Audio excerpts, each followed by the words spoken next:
Well, happy Jones Day, everybody. I know that we are all immensely relieved, and many of us stayed up late into the night to find out that Roy Moore will not be the next senator for Alabama. What a relief. It's our own Hanukkah miracle. Maybe the tide is finally turning.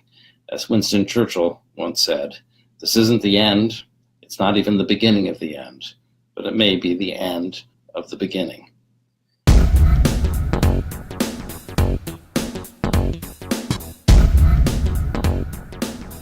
Any of you who watched the House Judiciary Committee meetings last week where they were interviewing Christopher Wray must have found it very disturbing.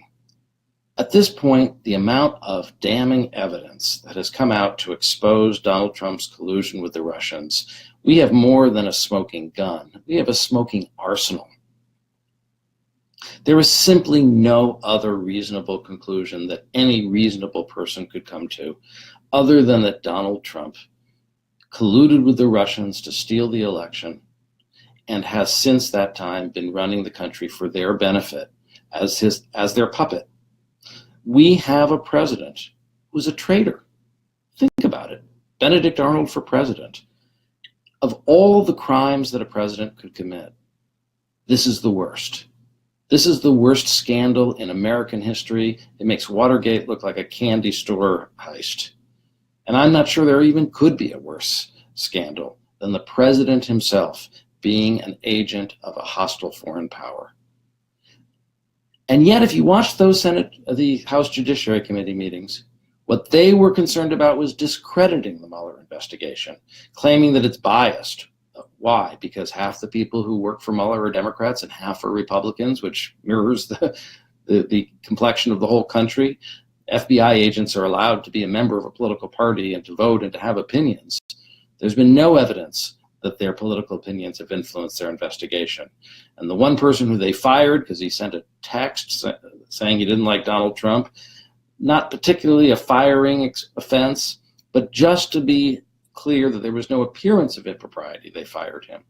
And yet the new talking point for the Republicans is that the investigation is being clouded by bias, that it should be shut down, just as it's exposing the most horrific crime in American history that threatens our democracy and our survival. This Republican Party is not your father's Republican Party. This is a gang of psychopaths. Today's Republican Party resembles the Nazi Party, or the Mafia, or the Crips, or the Bloods. In the earlier versions of DSM, they talked about organized, socialized psychopaths, psychopaths who had loyalty to each other, honor among thieves, but acted as a criminal gang collectively. That is the Republican Party that we are dealing with. So we have said over and over again, despite the criticisms that have been leveled against us, that we are not attacking Donald Trump's competence for partisan reasons. Sanity is not a partisan issue. Dangerousness is not a partisan issue. So protecting our democracy and protecting our chance to physically survive is not a partisan issue. But given the political climate that we are in, the only solution to this existential crisis is a partisan solution. We will not contain Donald Trump. We will not be safe until he is removed from office.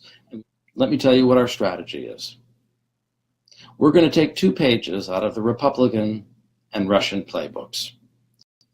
The Republicans have been winning elections for years, fear-mongering. My colleague Drew Weston, who wrote a book called The Political Brain, says that voting behavior is more determined by the old brain, the limbic system, which includes the amygdala, the fear center. Voting is more controlled by the old brain than it is by the big neocortex. Democrats have been losing elections since Adlai Stevenson by going intellectual, by making cerebral arguments for their positions, by saying they have a 17-point economic plan that you can look up on their website. Whereas Republicans have been winning elections by mongering fear about killer immigrants, or for those of you who are old enough to remember, fear of Willie Horton. It's always some phantom fear that is the reason that you have to vote for the Republican, because they will keep you safe. Well, we're going to monger fear too. But the only difference between us and them is that this has, as Henry Kissinger said, the added advantage of being true. Instead of mongering fear about something that is a lie, like killer immigrants, what we want to do is heighten people's anxiety. I know as psychologists, we spent most of our career diminishing people's anxiety, but actually we want to heighten their anxiety about how dangerously disordered Donald Trump is. A lot of people are in denial about that.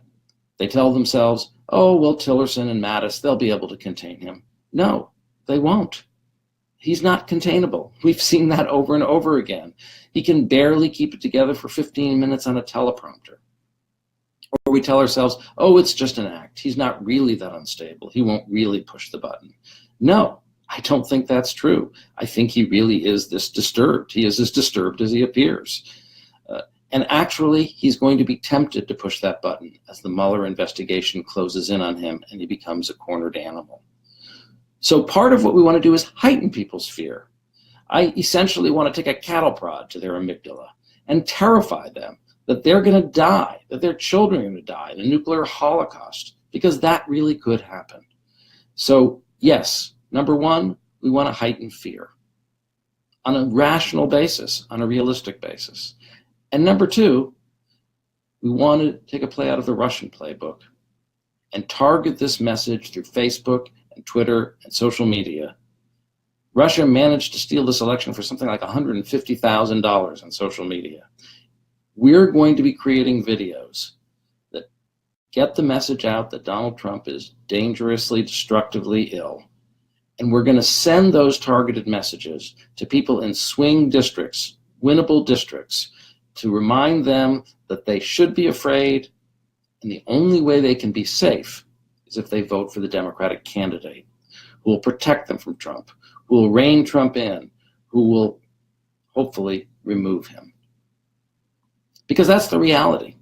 If we don't win back Congress, we will not be able to protect ourselves from Donald Trump.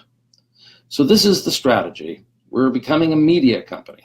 If you're not having a panic attack, you're not paying attention.